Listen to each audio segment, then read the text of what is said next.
welcome to my channel, Atlas Works. And in my second video on my channel, I explained to you what a 3D printer is.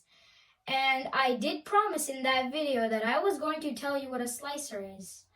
So here we are, and today I will show you what a slicer is, how you use it on your printer, and basically what types of slicers there are and which ones you can use. So let's get started. Okay, I'm here and I will show you everything from top to bottom. And basically even how you can get on it and how you can put files into this. So on here there's a new project, open files, and if you click on that, it basically goes on your files, your G-code files and stuff. I don't want to open it because you can't delete it anymore. No, it's the exact same as this. Let's go on open recent, like the latest that I have opened. Yes, I have opened the basic ones. Save project, export, reload all models that are in this place, quit the software, and on edit, there's going to be undo, redo, select all models, which is just select all. Rearrange all models over there. Multiply selected, delete selected, clear build plate, reset all model positions, reset all model transformations, that's a long word, group models, merge models, ungroup models. I don't have a model, so I can't click on that. Settings, extruder 1, here on settings I can click on extruder 1, which is the main part of the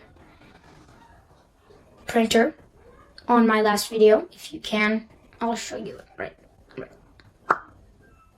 Yeah, it's somewhere there. And if you click on extruder 1 or you just hover over it, you can click on nozzle size. And you can pick your nozzle size over here. Right, I'm not really looking on the screen. And I'm 0.4 millimeters, that you can change that if you actually basically physically change it on your printer, or it could go bad. It wouldn't look really good. And if you click on material, I picked my generic PLA, but I made a custom material that is generic PLA, so I couldn't change the name. You can't change the name here. Set as active extruder, which is the same. That's what I'm going to click on. No. And if you cannot click on printer, you have local printers, and that's the only one I have. Great. But by the way, do not ask me why, but yeah. I definitely did not buy the most expensive printer on the internet, and it's definitely not going to be in the other video. Yes, it might just be in the other video. Don't get too excited. And subscribe. Okay, so I have my Ender 3 here. You can add a printer, UltiMaker or non-UltiMaker. I'm just going to click that, and then this. Or you could, oh my gosh, that's a long way. Add printer non-UltiMaker, that's what I clicked. Add a networked or a non-networked, which you can just find your own. Oh, that's hard to control. You can find your own thing, click on it, and then click on that, and you can just add. Where is it? There. There's a setting visibility, which I'll tell you what it is right after. The scrolling on this is terrible, but this is the best one I have. You can check for updates. There's none. There's G-code, which is the thing that the printer runs on. There's some backups. If I modify G-code, I can add a script of, let's say, create a thumbnail. Pause at height. Let's say pause at height Y. No. That's Y 20 millimeters. Or you can do a time lapse, which is very cool. And if you actually watch the time lapse, it'll look something like there. It looks pretty cool. Yeah. And that's about it. And if you click it, it just works. Is there any more? Nope. Extensions, update checker, preferences, configure Cura, and all this. Basic Cura slicer settings. Help, and all that. I can sponsor it. Should I? No, I'm not doing that. That's the very top. I'll start from here. This is non-clickable. Here's prepare. That's your basic place where it's a basic place where you're going to do your normal, I guess, slicing. Here's preview, monitor, I'll tell you what those are. Marketplace, which is basically a plug-in place. Get it? All that. You can install it. I never do. Click on that. All these. Report a bug, ask a question, UltiMaker workspace. No. Sponsored Cura, UltiMaker support, UltiMaker.com website. I don't sign in. I just make a normal guest account. It still saves your settings though. If you come here, you can see I'm on Atlas Prints or Atlas Printing Files. And over here, click on Benchy. Open. I'm not sure if you guys can really see that, but oh, there it is. There's my thing. That's my, this is called a Benchy. And it's basically one of the most popular printer torture tests. It's basically a torture test for your printer, and if it comes out good, that means your printer's tuned perfectly and you can print anything you want with it. That's a mouthful. But if it comes out like a blob or terrible, as I showed you in my last video, it wouldn't really look anything like that. But just because I clicked on that, I'm pretty sad, so I have to go back here and on Thingiverse. There's Thingiverse. If you go on here, Thingiverse.com is a place where you can find free models, which I have this one. What are the chances?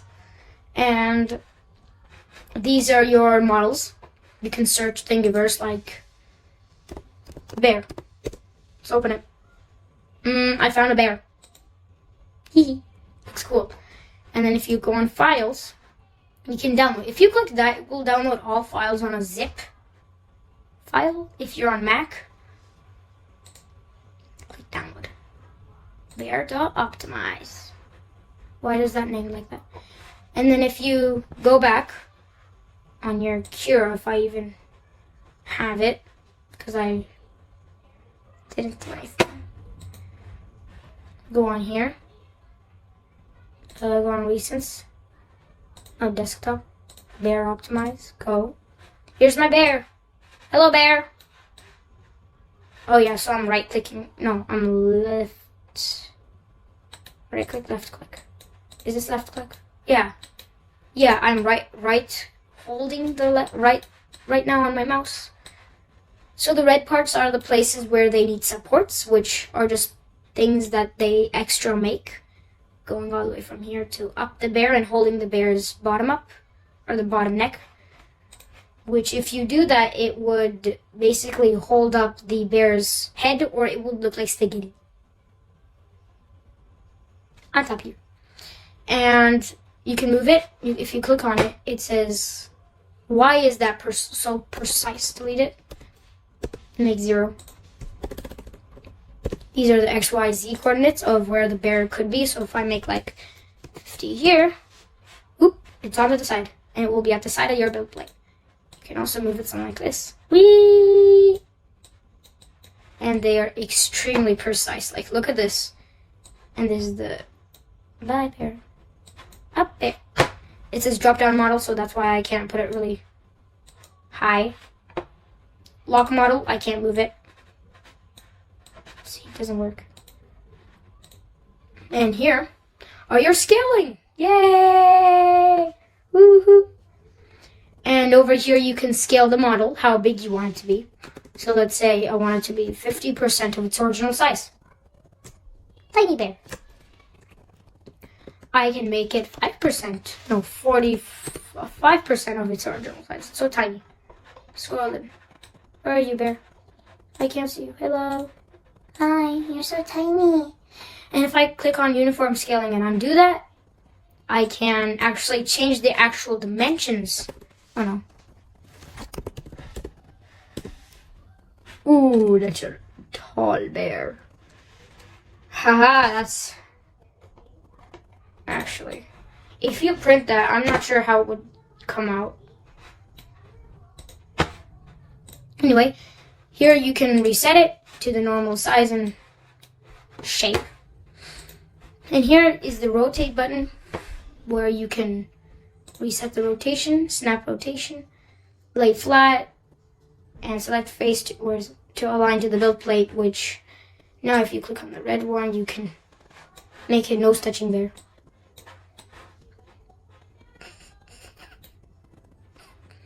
If you click the blue, you can turn it. Yeah. Click the green, I can turn it again. Come on. Come on. Come on, don't be slow there. Hehe, it's a one-legged. And here it just basically resets where all these supports need to be. It's not even touching. Oh, it's barely touching it anyway. It's barely touching the thing. It's not so sketchy. I can lay flat. I can reset where it was. Like the... Anyway. Mirror. I can mirror it. Mirror it that way, that way, that way. Now it's upside down. Hi. Jump, jump, jump, jump. Okay, let's click it back. Here's mesh type. That's my mesh. This is normal model. This could be support. So if I make this as support, it is support. If I make this modify settings for overlaps, I don't really use that. And this is just don't use overlaps. This is your basic one. And this one is don't use supports, which is support blocker on E. Okay. Where else? Here. Yeah, so here I have my Creator 3. My materials. And this, so I can move this anywhere I like. Did I go that? Yeah, I go to that. And this is your profiles. This is the ones that you should normally use, the standard quality. But what I recommend is to make a custom profile, which I call the best. And just because I do have a Kijiji selling place on... Yeah, I do make stuff and sell it on Kijiji. So if you want, link in the description if you want to buy my merch and stuff. Yes. Maybe. Anyway, there's custom requests that I made. And then you can manage your profiles over here. Let's make best. I can... Well, calculated, blah, blah, blah, blah, blah. You don't really need to know all of this. All you need to know is that this place is useless. No, it's not. I normally go on the best one I have. And these are basically your settings of where it's like the fine tuning, the very, very fine tuning for the printer. Travel, retraction, speed. If you go on other videos, they will tell you what all these are for 3D printers, and I will not. Because it will take 2 years, and I've already passed 16 minutes and 6 seconds of my video. So here is all the things you need to know is quality and layer height. Why is it on? Anyway, this is your layer height, your initial layer height, blah, blah, blah. All of these. If you go back to recommended and you think you lost your profile, just click on show custom. Now you can go back to your best. I can move that upside down there. Here I have my object list.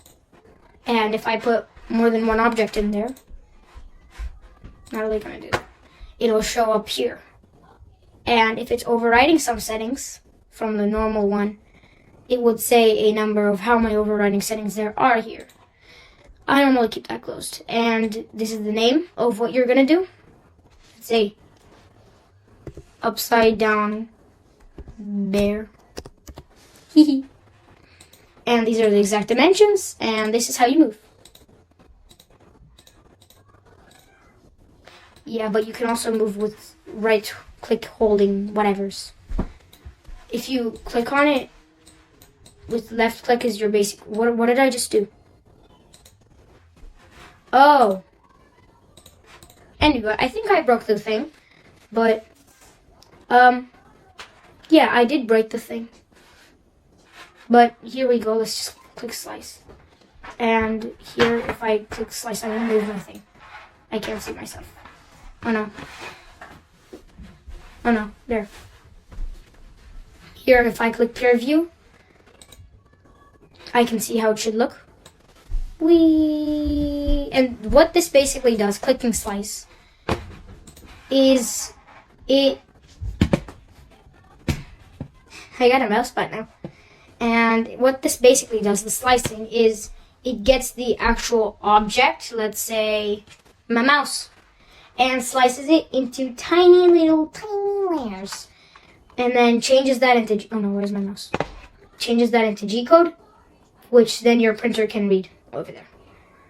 So this, which is basically the height of the bear over there on the screen, this, I already sliced it, and if I click preview, there's 215 layers. So it actually sliced it into 215 little objects. And, oh, that's hard to move. Anyway, and I can actually move it from 215 all the way down. This, I don't think this will really slice it like that. This is just for preview. It won't slice it, so if you just click to save as disk on one, it will not do only one because it hasn't sliced only this one. It has sliced the whole thing. And basically, if I click line type, and if I click extruder 1, this color is extruder 1. This is basically the legend. And I can turn them all off, and they won't change anything. It will only change the preview. These are the starts, is white.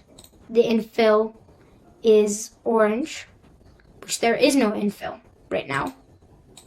If I click on shell, it still doesn't show. Helpers, it doesn't still show. Travels, it does still show, but that's where the printer head moves while it's not putting out filament. Extruder 1, now it shows every single thing. Let's go. Click on helpers. This is what makes the object stay in place. So instead of this just printing on the bed, this could just fall off and monk, bye-bye. Bye-bye, bear. So that's why this helps the bear stand on its place. I can't really do it. And here's the helper and travel. As I said, shell is the outer edge of the object. Infill is the inside. Instead of making it all full, you can make it, well, it's basically the fill for the in. And there's the starts, which there's no. Top, bottom, inner wall, blah, blah, blah. Line type, you can make material color. Layer thickness.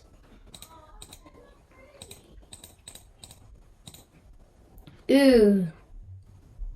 That's thick, actually. Oh. Anyway.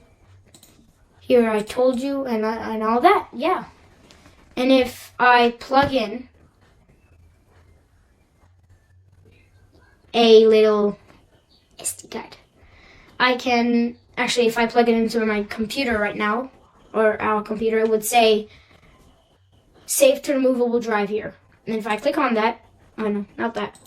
And if I click on the save to removable drive, it will save it, and then you have like a little message here saying it's successfully saved and you can remove the drive now, and you click eject. And it's ejected, so you can take the drive off, plug into the computer. No, not to the computer. What am I saying? I'm pretty dumb. Plug it into the printer, and the printer just starts. It doesn't really start. You actually have to start it by hand. So that's basically it. This is... Oh yes, this is like the photo. Bah. One. If I zoom in, right here, right over here. That's so sensitive. Anyway, here, I know, and I can play it. That's the extruder. It's going. Wee. I don't like this. Okay, this is actually going to take years. This is the speed that the extruder goes at. Okay, I'm just gonna... No, come on. Yeah, so just saying, it is pretty slow. Oh.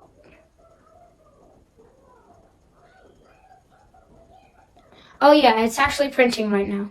So you could see that it's printing on full air, so that's why you need something called support. It's printing. It's printing. Yeah. It won't actually print. It will print terribly. Yeah, just the same. If you put it downside up, you need supports on the bottom bin. I never knew you could actually, anyway, you could actually add a block over there. Could you still? Yep, the block's still there. Zoom out. And if you click on save, you can do the rest of the stuff that you need to do. And that is the, oh no, move my camera, go. Hi. And this is the, come on, I can't go. That's so bad. On the top it says time estimation. I know I can't, it's somewhere there. No. And it says infill, which is 20 minutes of the time. Inner walls is 16, 17, 9, 15. Skirt is 0. 15. And material estimation is custom material, which what I picked is that. And it would use, yeah, it would use 3 meters and 48 centimeters. I don't know. And it would use 10 grams and 4 milligrams, no. And it would use 0.24 cents or 24 cents. And is pretty cheap. Depending on how much expensive your spool is. Never mind. And that's it for the eye. Get it? No. I don't care if you get it. Because now we have an us bear. And, oh, wait, I'm adding more. I'm adding more. Anyway, that is it for today's video. And I hope you like it. So, well, that's it. So I gotta go and subscribe. Please. Please. So see you later.